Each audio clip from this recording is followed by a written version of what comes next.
Olá, olá a toda a gente. Eu sou Sinan. Isto é o último episódio da Quarentena Climática, projeto do Climáximo, da Greve Climática Estudantil e da Tuda Gris Artivism. Hoje vamos ter uma conversa sobre nós. Nós em vários sentidos da palavra. Vamos falar sobre nós, a equipa editorial da Quarentena Climática, e sobre como foi a nossa experiência. Vamos falar também sobre nós, os coletivos pela justiça climática, e como a Quarentena Climática enquadrou e informou os debates dentro dos nossos coletivos. Vamos também falar sobre nós, o movimento pela justiça climática e as ligações que construímos ou descobrimos com este projeto da Quarentena Climática. Estão agora comigo a Andreia Ferreira, a Andreia Galvão, o Diogo, o João Camargo, o João Coelho, o João Reis, a Maria e Noemi, da equipa editorial. Certamente a equipa editorial e as pessoas que ajudaram-nos neste processo são muito, muito mais. Isto é só a parte, digamos, da equipa que estava disponível hoje e nesta hora. Então, em primeiro lugar, sobre o que estamos a falar. A Quarentena Climática foi um projeto que foi lançado no dia 13 de março, em que, em 2 meses, produzimos mais de 85 vídeos e dezenas de artigos originais e traduzidos. Tivemos diversas rúbricas, tivemos a rúbrica principal, que é a Quarentena Climática, tivemos Não Alimentam os Monstros, a destacar as políticas a beneficiar os responsáveis das crises em vez de focar nas verdadeiras soluções, tivemos o Zombi do Dia, a destacar as empresas que queriam, de certa forma, parasitar-se nos esforços de combate à crise de saúde pública, tivemos o Estado de Emergência Climática, a lembrar que a crise climática continua a agravar-se. Tivemos o Vizinho do Lado, em conversa com os nossos aliados e com assuntos interseccionais à justiça climática. Tivemos ainda o Antivírus, a destacar as lutas exemplares durante o confinamento. Tivemos também a Pandemia Artivista, a criar pontes com o mundo artístico. Tivemos o Visto ao Microscópio, com leituras a aprofundar a nossa análise. E tivemos também o Panorama Pandémico, com notícias e novidades. Portanto, com tantas rubricas, tudo isto está organizado em 26 episódios nos podcasts e também no nosso site. Isto faz 2 temporadas curtas de uma série de televisão. É um período de 2 meses e completamente na base do voluntariado. Portanto, é um trabalho impressionante mesmo.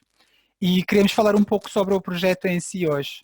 E queria abrir a conversa com a Andreia Ferreira e com uma pergunta bastante simples, na verdade. Andreia, como ocorreu? Eu acho que correu bem. Acho que a Quarentena Climática foi bem sucedida. Foi uma iniciativa muito ambiciosa, foi super dinâmica.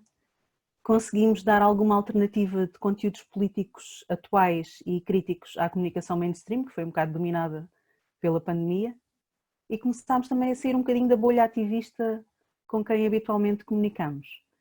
Esta Quarentena Climática foi assim a primeira resposta que o movimento pela justiça climática teve perante tudo o que apareceu de repente com a Covid-19, com as condições imprevistas. Nós tínhamos planos para a primavera, tivemos de adaptar esses planos e perante as restrições e a mudança de circunstâncias tivemos de reagir de forma muito rápida, sem perder o fôlego, porque a crise sanitária afeta todas as pessoas e tem sido, grosso modo, tratada como uma crise realmente, mas a crise climática, social e ecológica não ficou em stand-by. Isto continua a afetar as pessoas todos os dias, especialmente as pessoas mais fragilizadas, as mais pobres, as mulheres, e também são estas pessoas que estão mais expostas às consequências da crise da Covid-19. Portanto, a nossa luta também não podia nunca abrandar, porque efetivamente nós não temos tempo, não é? Depois de décadas de inação política, de conivência entre os representantes eleitos com o poder do grande capital, assente no extrativismo, nos combustíveis fósseis, nós temos mesmo de reverter a situação, não podemos esperar que mais alguém venha resolver o problema por nós e temos só 9 anos para mudar quase tudo, portanto não podemos dar-nos ao luxo de parar nem um dia e todos os passos em frente são passos válidos. Queria também passar a palavra agora ao João Reis. João, a Quarentena Climática foi bem sucedida? Globalmente, como a Andrea disse, sim, entrando assim um bocadinho, comparando com os objetivos que foram dedicados a priori. Em termos de visualizações, acabou por superar o que estávamos à espera quando foi lançado, em termos de minutos vistos, visualizações totais, etc, etc. Também em termos de o que é que foi o crescimento das redes sociais, dos coletivos, também houve claramente um destaque deste crescimento, ou seja, vimos que mais pessoas que não nos seguiam, mais pessoas que se calhar nos conheciam e passaram a seguir com mais regularidade, passaram a acompanhar-nos muito mais. Depois também foi interessante em termos de aprendizagem, que conseguimos pessoas que nunca tinham, se calhar, ou não tinham feito muito, desde escrever textos, falar ao vivo, fazer este esquema de entrevistas, fazer toda esta dinâmica de quase muito mais digital, quase televisão, como por ser interessante para empoderarmos e pessoas ganharem a prática de fazer este tipo de trabalho. E também houve alguns aspectos que não podiam ter corrido melhor, que não foram basicamente no ideal, em termos, por exemplo, da documentação. As coisas iam sendo aqui nas redes sociais, aqui no Instagram, no Twitter, etc. E quando elas iam para o sítio onde eram efetivamente compiladas, onde havia uma documentação precisa, clara das coisas, em que basicamente iam para os websites, iam para o Spotify, essa parte acabou por não correr assim tão bem, em parte desde como é que este processo tem de ser feito, em parte também, como já foi referido, é um projeto gerido por pessoas voluntárias, tal como os coletivos os quais fazem parte são geridos por pessoas voluntárias. E também em termos de representatividade. Se contarmos todas as caras que apareceram, podemos dizer que entre homens, mulheres, pessoas mais experientes, menos experientes, conseguiu-se uma boa representatividade. Agora, houve sempre também uma incidência para pessoas com mais experiência, pessoas com mais capacidade, neste momento, de fazer esse conteúdo, em que houve alguns equilíbrios, em parte, às vezes, não há muita volta a dar, mas há a reconhecer que estes equilíbrios ocorreram. Mas pronto, continuamos, sabemos que nem sempre é fácil, mas em geral podemos traçar um panorama positivo. Ok. Maria, tu estás na equipa editorial desde o início do projeto, portanto, 2 meses. A minha primeira pergunta para ti é, assim, em retrospectiva, queres nos contar um pouco o lançamento, os primeiros passos, a ideia, uma coisa assim? Porque agora, depois de 80 vídeos, parece-nos tudo super já estabelecido. Queres tentar acordar um pouco como foi o início? Sim, no início a ideia saiu de uma reunião da Climaço, foi numa terça-feira, acho que foi a nossa última reunião presencial, porque pronto, sabíamos que vinha aí a quarentena, sabíamos que as pessoas iam estar muito tempo em casa e era uma oportunidade de passar esta informação, como estava a Andrea a dizer, porque a crise climática não para e no momento em que toda a gente só falava do corona, havia muitas coisas a passar-se em muitos sítios que também eram preciso ser faladas e também era preciso que as pessoas soubessem. Nós conseguimos arranjar um estúdiozinho no Intendente para filmar o primeiro episódio. Eu soube na quinta-feira que já tínhamos arranjado e na sexta já estávamos lá a gravar o primeiro episódio, portanto foi mesmo uma coisa que aconteceu muito rápido. Das primeiras pessoas estava o João, que também está aqui, e o Diogo.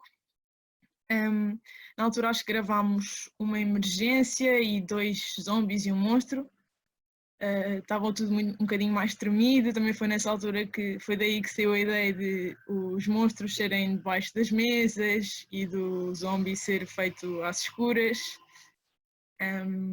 Pronto, estávamos a dar os primeiros passos, mas até inicialmente tínhamos previsto fazer logo 2 episódios, mas depois não conseguimos, mas as coisas foram evoluindo e as pessoas também foram aprendendo com o processo e fomos aperfeiçoando e foi muito trabalho de equipa que permitiu que tivéssemos tantos episódios e tão bom conteúdo agora na internet.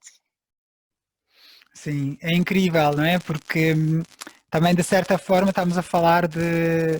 Pronto, isto é tudo trabalho voluntário, do ativismo de base, mas também, de certa forma, uma enorme capacidade de adaptação às realidades. Portanto, de certa forma, mostra a resiliência do movimento.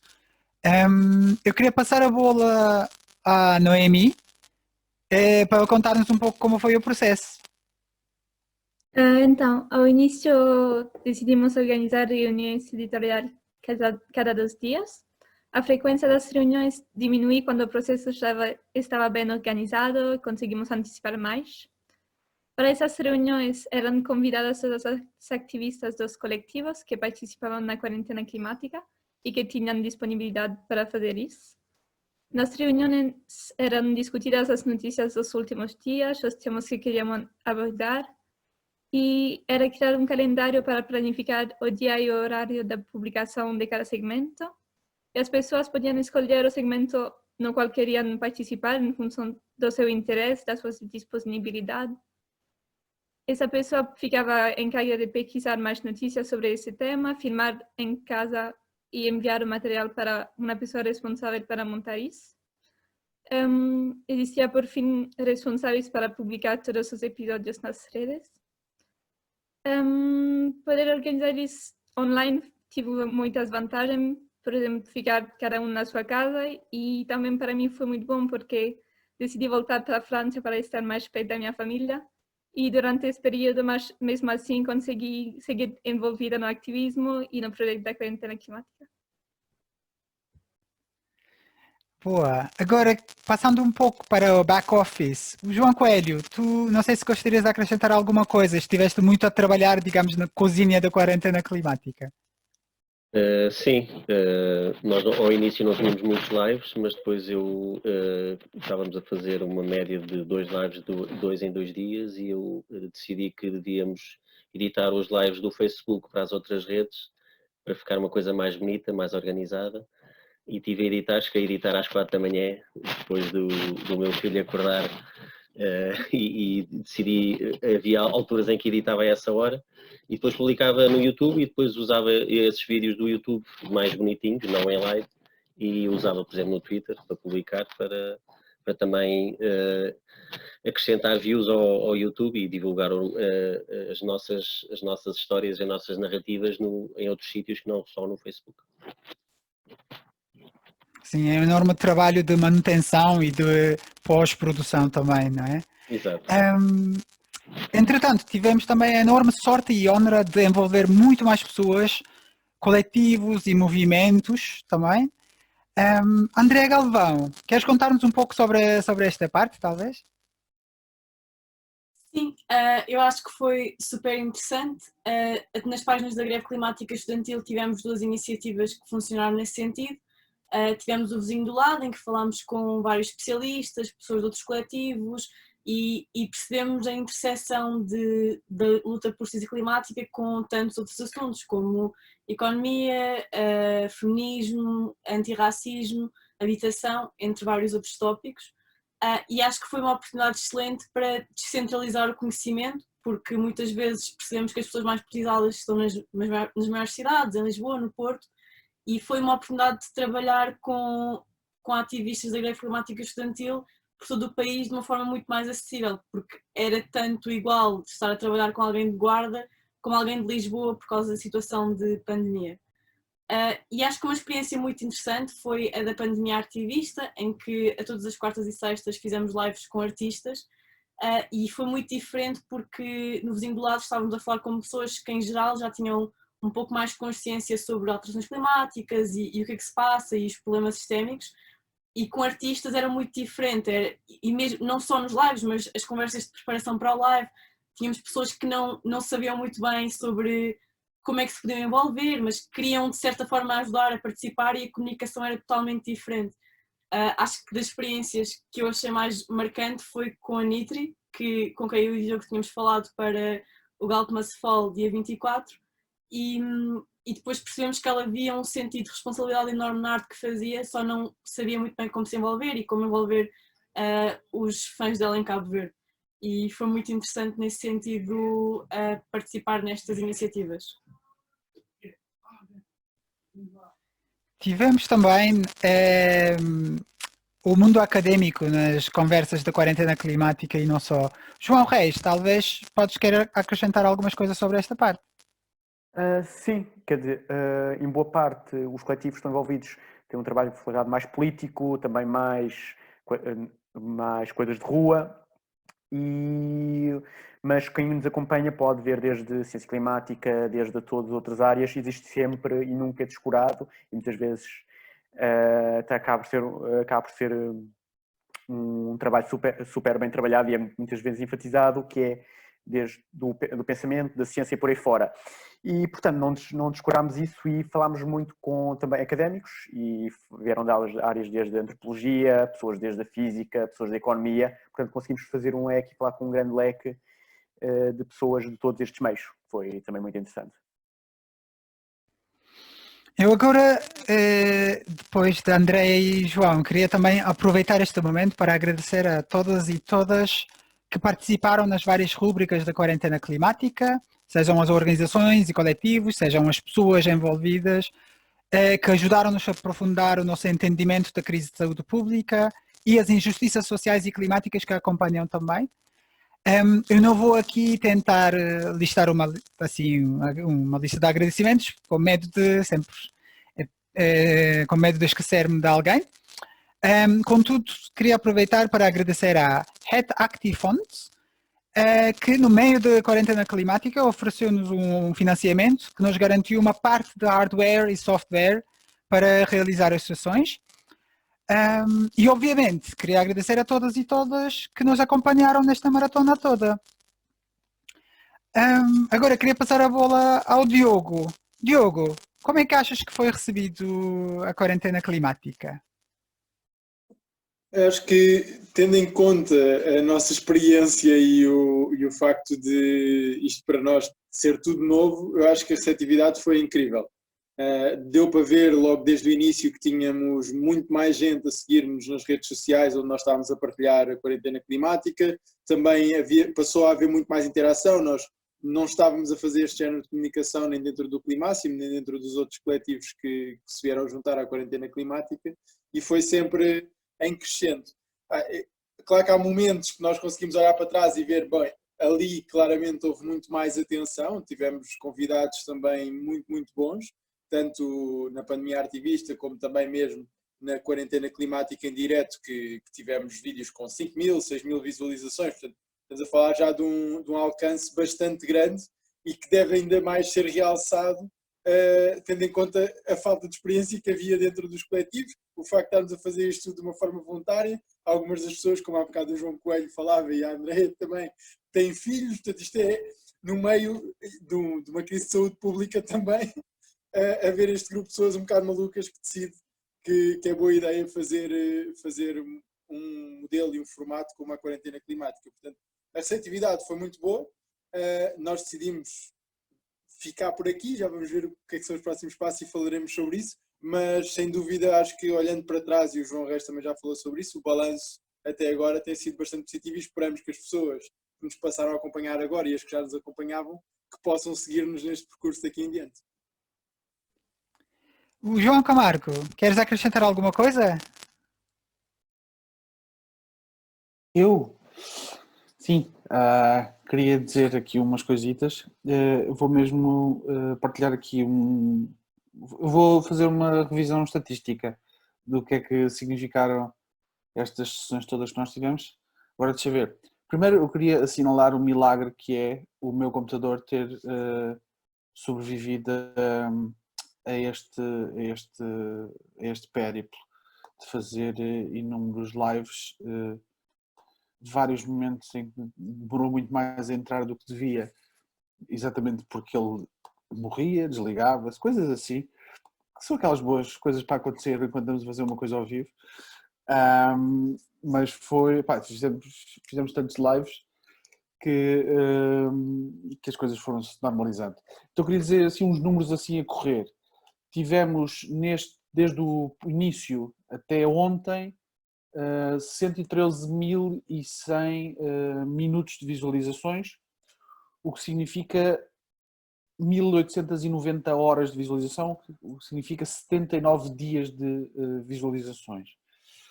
Considerando que nós devemos ter feito, em termos de minutos absolutos de todos os vídeos, cerca de 1.854 minutos, que são cerca de 30 horas, nós por cada minuto que produzimos houve 61 minutos vistos.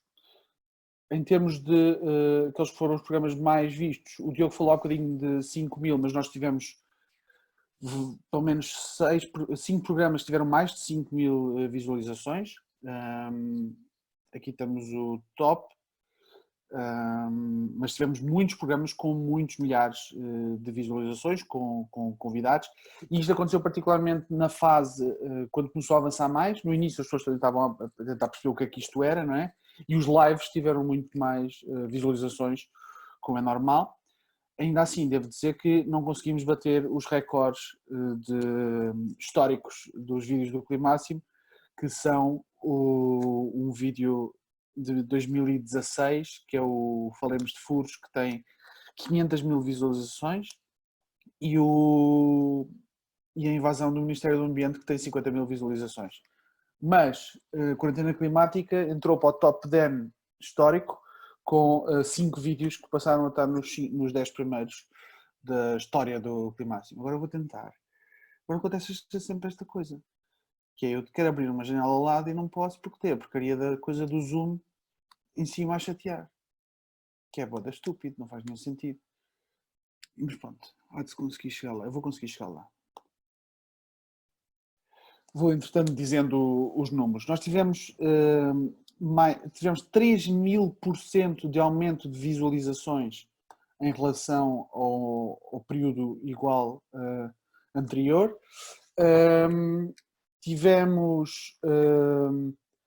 Publicámos 24 artigos, entre os quais há algumas traduções, 24 artigos escritos, que saíram em imprensa generalista, Público, Expresso, P3, Open Democracy e também no site do Climáximo. Temos o nosso podcast já em várias plataformas, as mais famosas do Spotify, mas também em várias outras. Se escreverem Quarentena Climática Podcast, encontram pelo menos já os 20 primeiros episódios do podcast. Também tivemos o nosso YouTube, que tem 88 vídeos. Nós no Facebook temos 91 vídeos publicados. Dos 88 vídeos do YouTube tem muito menos visualizações que o Facebook, naturalmente, e normalmente até punhamos lá depois, mas tem 4.400 visualizações e um total de 296 horas de visualizações. Além disso, também temos no Vimeo e, obviamente, o Instagram, cujas estatísticas não dominamos. No fundo, fizemos aqui uma quantidade monumental de informação, se calhar às vezes até mais do que precisávamos, em alguns casos, mas aprendemos muito rápido a fazer coisas muito rapidamente e montámos aqui um dispositivo que se foi tornando cada vez mais versátil e mudando os formatos e mudando os episódios e o tipo de coisas que fazíamos também para adequar àquilo que estava a ser a realidade no momento. Obrigado. Eu queria lançar aqui um mini desafio à malta, que é... A minha pergunta é se houve alguma coisa que foi dito nestes episódios todos, que foi dito na Quarentena Climática e que tu achas que foi mesmo fixe que esteja dito nesses tempos, que era necessário dizer isso e foi muito bom nós termos criado este espaço para dizer. Vou desafiar primeiro a Noemi. É muito difícil escolher porque foram falados muitos temas e muitas vezes a totalidade do segmento era interessante. Mas acho que uma coisa que foi muito importante ouvir foi no episódio sobre a questão do racismo nesse período e principalmente quando Mamadou Ba do SOS Racismo nos relembrou que nesse período o risco sanitário não é o único risco, sobretudo para os mais vulneráveis, e existem também muitos outros riscos ligados à precariedade financeira, ao alojamento, a violências policiais, etc. E acho que quando ouvimos tanto falar da crise sanitária, é muito fácil esquecer todos os outros problemas que não têm desaparecido nesse período e que algumas vezes foram mesmo intensificados. Andreia Ferreira, que dizes tu? É difícil escolher momentos, de facto, porque houve muitos temas abordados muito importantes e com um timing muito certeiro, mas achei super pertinente a discussão sobre o rendimento básico incondicional, como é uma falsa solução e como uma solução real podia ser a criação de serviços públicos universais, assegurados através da criação de milhares de novos empregos dignos, e que iriam garantir a todas as pessoas esses serviços essenciais, como a saúde, a habitação, alimentação, energia, transportes, educação, etc. Porque na verdade este é que é o caminho, é o plano que temos para nos resgatar a todos, para resgatar o nosso futuro, não existe outro plano, e é isto que nós, movimentos sociais e nós, cidadãos, temos de reivindicar, e temos de reivindicar nas ruas, porque isto, fazer coisas online e nas redes sociais é muito giro, mas o lugar dos movimentos sociais é na rua. Sim. E Maria, queres acrescentar alguma coisa?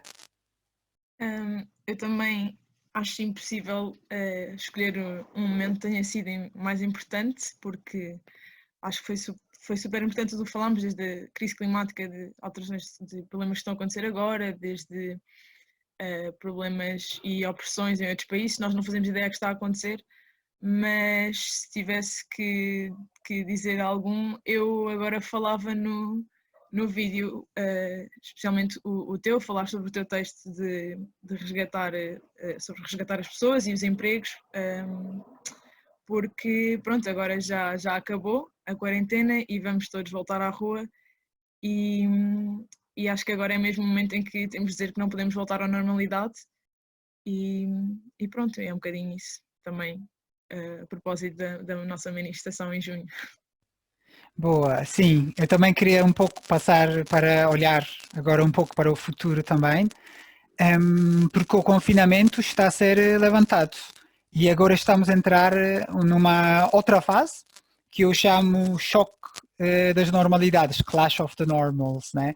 Porque há muitas normalidades a qual se quer voltar à normalidade sanitária, a normalidade económica e a normalidade social. Eles serão, pronto, o que era o hábito, né, antes da Covid, e nós vamos assistir às contradições internas de cada uma destas normalidades, mas também vai haver confrontos entre as tentativas de voltar à normalidade para cada uma deles. E cada uma tem as suas incertezas e todas serão puxadas por diversos interesses, né, privados e públicos, em sentidos diferentes.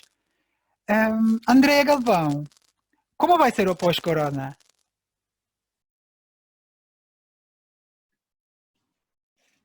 Acho que vai ser mesmo o que acabaste de dizer. Acho que vai ser uma disputa entre quais são as novas normalidades e a que é que queremos voltar. Acho que a ação de dia 6 vai ser muito positiva nesse sentido de iniciar logo um modo de disputa de narrativa do que vai ser esta nova realidade e o processo que eu vi acontecer em muitas pessoas durante este período de quarentena foi mesmo uma radicalização quase natural em vários assuntos e espero que isso que haja frutos desse processo todo agora no cenário pós-corona. Diogo, o que tu achas? Eu concordo com tudo o que já foi dito. Eu acho que o normal em muitas coisas era um problema. Claro que o normal sanitário estávamos bem porque não tínhamos uma pandemia, mas todos os outros normais eram problemas e são problemas estruturais, não são problemas conjunturais. São mesmo desafios que nós temos sistémicos e que sabemos que sem mudar os sistemas não vamos conseguir mudar os resultados. E portanto, nós agora vamos ter aqui duas grandes questões. Em primeiro lugar, temos que resgatar as pessoas e já se percebeu que o interesse neste momento tem sido muito mais em resgatar as empresas, resgatar o dinheiro, resgatar o lucro, do que propriamente focar a resposta nas pessoas, até porque depois existe esta ideia de não, mas se nós segurarmos as empresas estamos a segurar todos os trabalhadores. O que logo aí, primeiro deixa de fora todas as pessoas que já estão em desemprego neste momento, que estão em layoffs, etc., porque em muitos casos nem sequer são condicionais os resgates.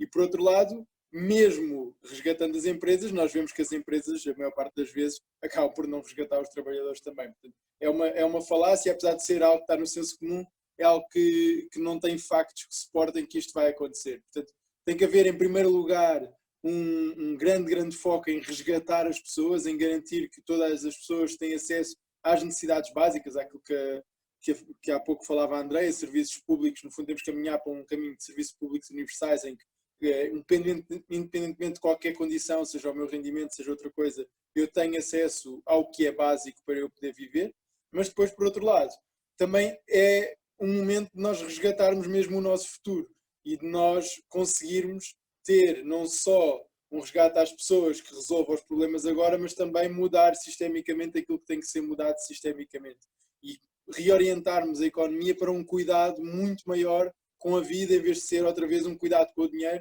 que parece ser a preocupação principal da economia, é que o lucro se possa manter, é que possa continuar a aumentar, é que possa continuar a haver crescimento económico, e depois vemos que o cuidado com a vida fica sempre para o último plano. Nós temos que reorientar a economia para garantir que esse é o papel fundamental da economia, que a economia é um meio para atingir um fim, que é que todas as pessoas tenham direito a uma vida digna.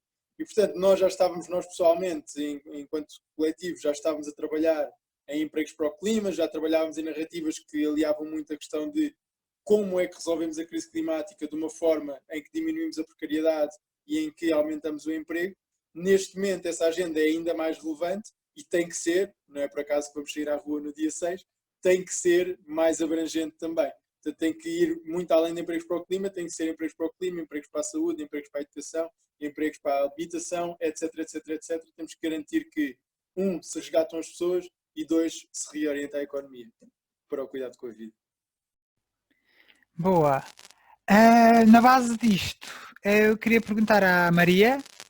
Maria, o que é que as pessoas podem fazer então, as pessoas que nos acompanham, que nos assistiram nesta maratona?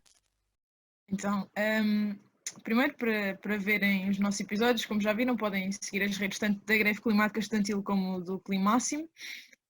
Para além das redes normais, o Climáximo tem o Vimeo, também temos o YouTube que falaram e no Spotify. E depois podem juntar-se a nós. A Climáximo vai ter uma reunião introdutória amanhã, às 7, vai ser no Zoom, e podem ir procurar o link na biografia do Instagram da Climáximo.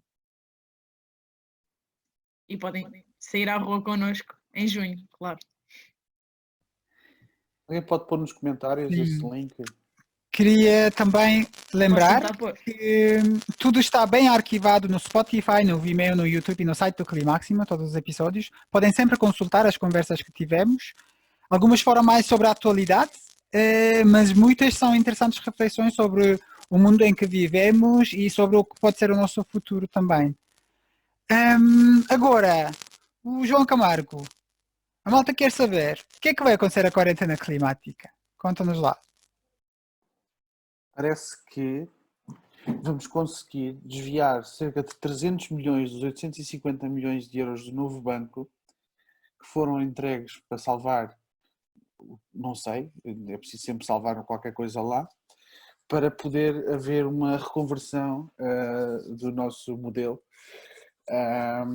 Mas pronto, agora falando mais a sério, nós também aprendemos nesse processo coisas sobre a nossa capacidade de comunicação e sobre a nossa vontade também de comunicação e de falar, uma vez que conseguimos em tão pouco tempo abrir portas grandes para conversar com muito mais gente do que falávamos antes, não queremos, com o fim da quarentena, deixar que essa característica também se evapore com ela e, portanto, queremos também que ela seja partilhada com mais gente e que também mais gente dentro da organização também participe nesse processo.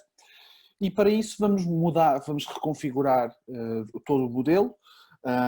Nós tínhamos aquelas rúbricas todas, a periodicidade foi variando, mas era mais ou menos sempre regular. Então, uma boa novidade é que nós vamos manter os nossos diretos ao domingo à noite, que vão ser variados, vão ser parecidos em alguns casos com aquele modelo de convite e falar sobre situações atuais, sobre o futuro próximo, o futuro a médio prazo, seja com outros ativistas nacionais, internacionais, com académicos, com atores sociais que estão envolvidos nas lutas que estão hoje em funcionamento, que ainda não tem nome, mas terá em breve, quando for o live no próximo domingo seguramente já vai ter um nome. E por outro lado, vamos desenvolver um modelo que é um bocadinho uma simplificação daquilo que tinha sido o início da quarentena climática, que é Na terça-feira nós vamos ter um texto que é produzido após reunião editorial, que no fundo faz uma espécie de síntese das principais notícias que ocorrem na semana anterior e que, portanto, é uma interpretação nossa de como essas notícias devem ser lidas. E provavelmente terá um conjunto de 6 a 10 notícias, daquelas que, do nosso ponto de vista, são essenciais para interpretar como as coisas estão a acontecer. Portanto, não são só sobre alterações climáticas, seguramente, também terão seguramente alterações climáticas, são sobre os grandes fatores que estão a influenciar, nacional e internacionalmente, a luta pela justiça climática.